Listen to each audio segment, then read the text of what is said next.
Okay students, स्वागत है आपका हमारे चैनल जिसका नाम है मैथ मैटर्स। तो इसमें आज मैं आपके सामने लेके आया हूँ क्लास 9 की सेकंड चैप्टर का सेकंड एक्सरसाइज। तो 2.2 zero of the polynomial concept से हम समझेंगे चीज़ों को। जीरो ऑफ द पॉलिनोमियल मतलब क्या होता है, किसी पॉलिनोमियल का सोल्यूशन क्या होता है। क्वेश्चन वन पहले आते हैं। क्वेश्चन वन क्या है कि find the value of the polynomial. Polynomial आपको दिया गया जिसका नाम है 5x - 4x² + 3। आपका फर्स्ट पार्ट इसका x = 0। पहले हम पॉलिनोमियल लिख देते हैं। 5x - 4x² + 3। 5x - 4x² plus इसका फर्स्ट पार्ट हमें करना है। फर्स्ट पार्ट में हमें ये बताना है कि इसमें आपका पॉलिनोमियल जो है ना, हमें इसकी वैल्यू निकालनी है एट x = 0। x = 0 कुछ नहीं करना है आपको, इसकी वैल्यू बस पुट कर दीजिए, इसमें आपकी वैल्यू निकल जाएगी। ठीक है ना।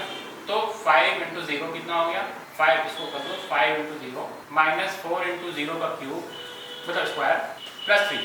5 × 0 कितना हो गया 0 - 4 × 0 स्क्वायर कितना हो गया 0 प्लस 3। क्या वैल्यू निकल के 0 - 0 तो 0 हो गया, 0 + 3 कितना हो गया 3। आंसर हो गया 3। एक पार्ट और करते हैं इसका, x = -1 सेकंड पार्ट।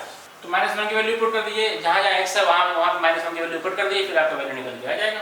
तो 5 × -1 - 4 × -1 का होल स्क्वायर प्लस 3। ठीक है।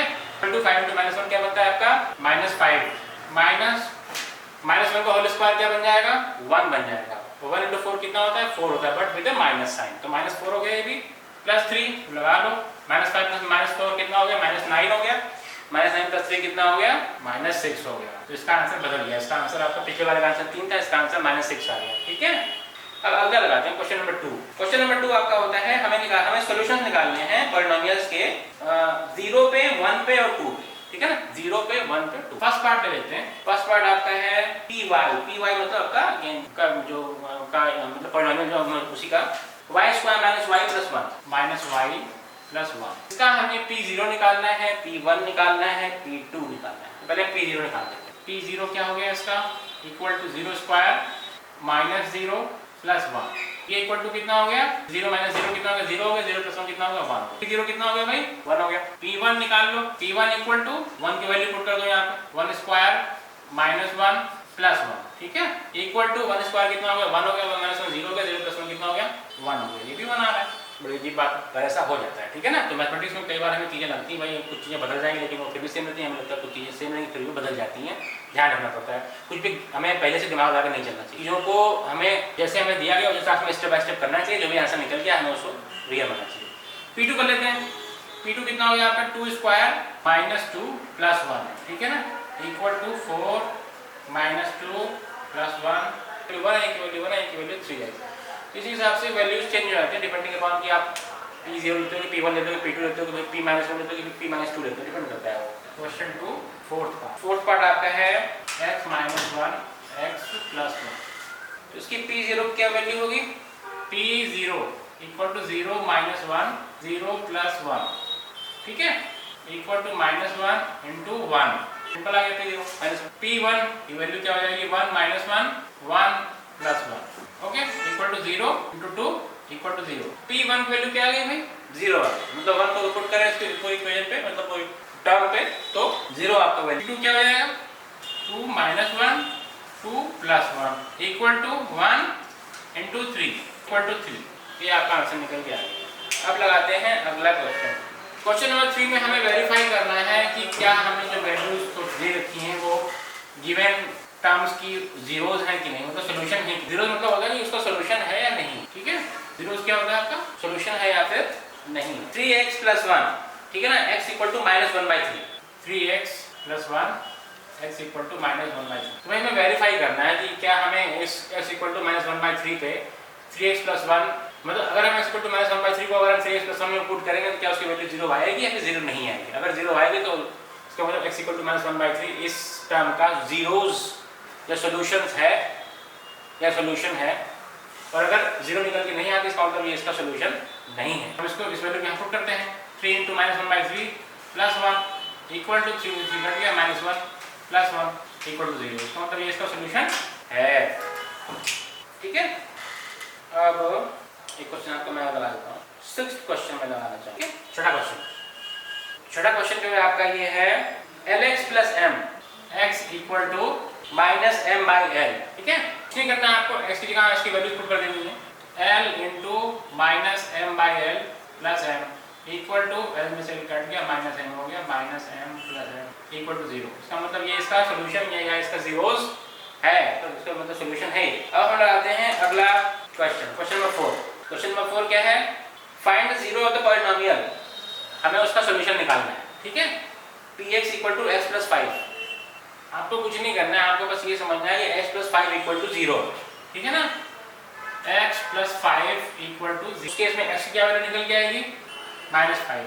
तो ये जीरोस ऑफ दिस इक्वेशन हो जाएगा, या इस इक्वेशन का सोल्यूशन हो जाएगा। तो इसका मतलब ये हो गया अगर आप इक्वल टू -5 को अगर यहाँ पे रखोगे, x प्लस 5 में अगर आप x की वैल्यू -5 रखोगे तो उसका सोल्यूशन निकल के आता है 0। तो इसीलिए क्योंकि इसका सोल्यूशन 0 निकल के आता है, इसीलिए x इक्वल टू -5 इसका एक 0 या इसका एक सोल्यूशन है।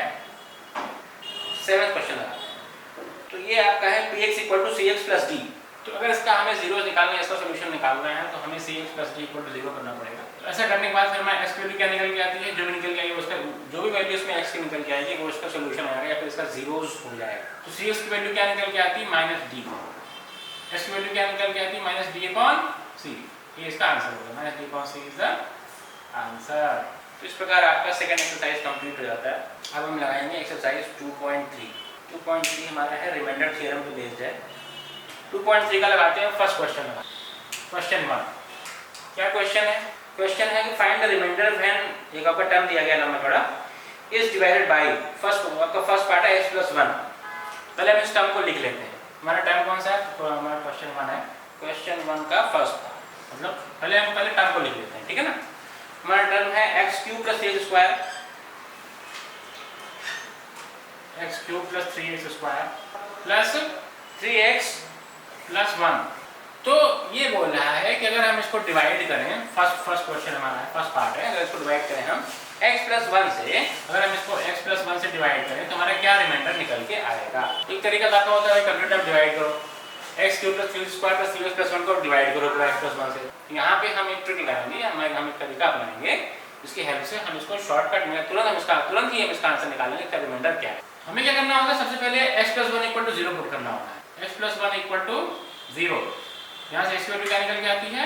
-1। मतलब इसका जीरो, इसका सोल्यूशन क्या होगा? इस लीनियर इक्वेशन का सोल्यूशन क्या होगा? x equal to -1। तो हम -1 की वैल्यू यहाँ पे x की जगह पुट करते जाएंगे, तो हमारा जो कुछ भी आंसर निकल जाएगा वो हमारा रिमाइंडर हो जाएगा। ठीक है, तो हम इसे यहाँ पुट करते हैं। -1 का क्यूब 3 इंटू -1 का whole square plus 3 into -1 plus 1।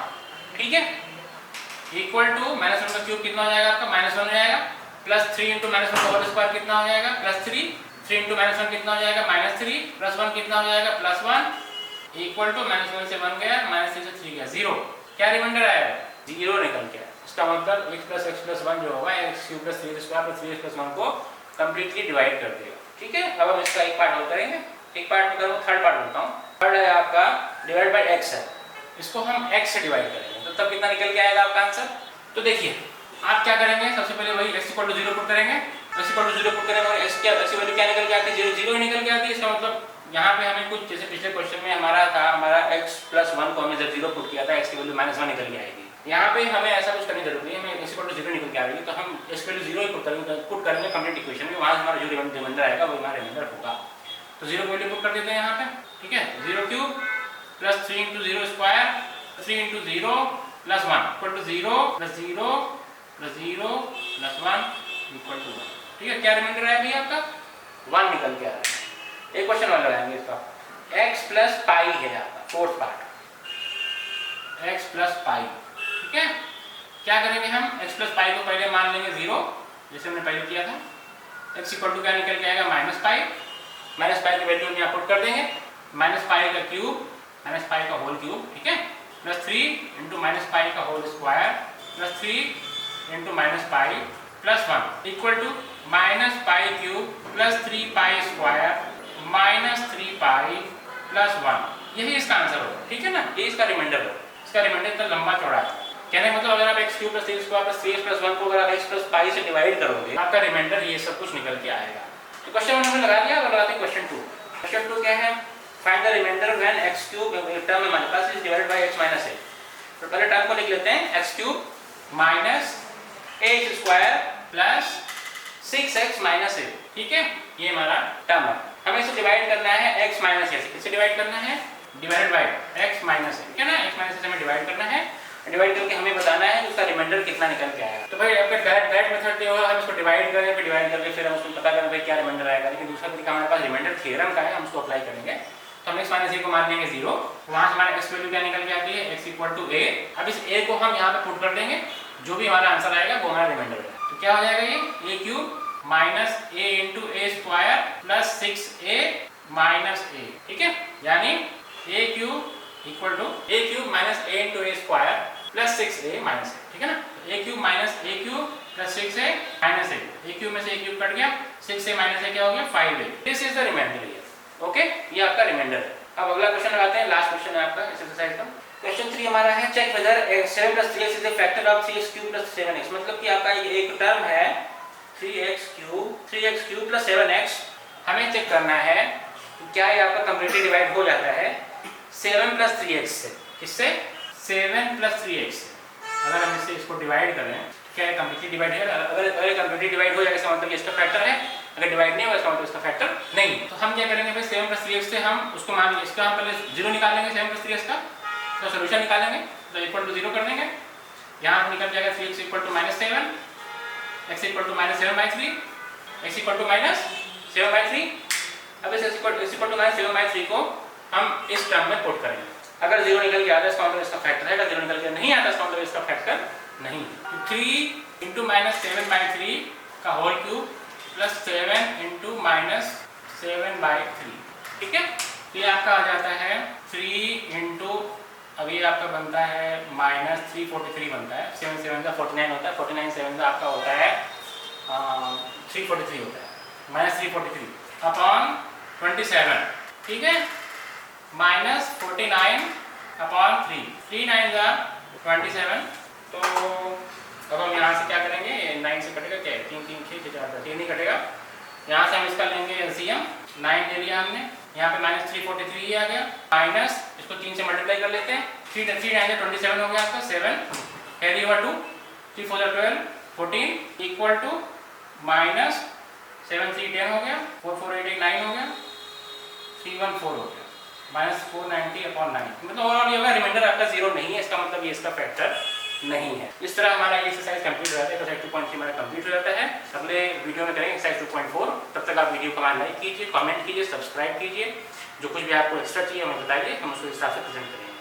Thank you guys, thank you.